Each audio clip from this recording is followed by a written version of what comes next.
There was a rich man who had a beautiful girl called Ife. All the young men in her village wanted to marry her because of her beauty. But Ife was vain and arrogant. She only wanted to marry the most handsome man in the world. She laughed at the men who came for her hand in marriage and mocked them. The skull, who lived in the spirit world, heard about Ife and how arrogant she was. He decided to marry her and teach her a lesson. He went to all his friends and borrowed body parts from them. He borrowed strong arms, a handsome face, and legs until he was a complete handsome man. The skull traveled to Ife's village while crossing 7 rivers and 7 seas. Ife met the skull in the marketplace and fell in love with him. The skull went home with her and asked her parents for her hand in marriage.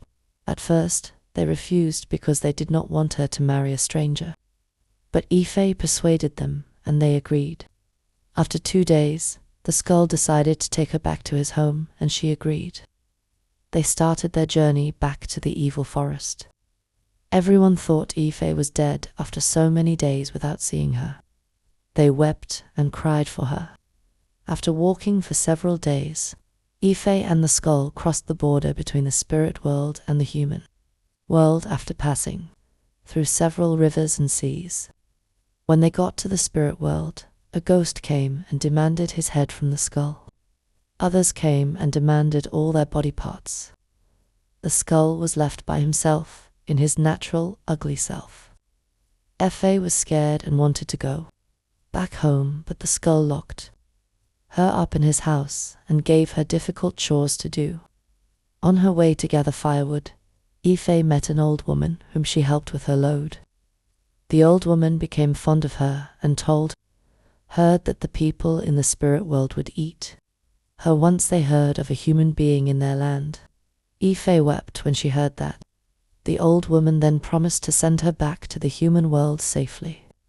She gave Ife very lovely things and did some incantations. A whirlwind came and carried her while she bid goodbye to the old woman back to her father's compound. When her father saw her, he ran to her and hugged her. He prepared a feast for her.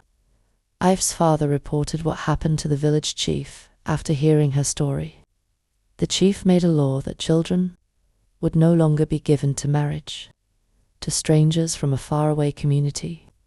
Ife got married to a handsome young man from her village, and they lived happily ever after.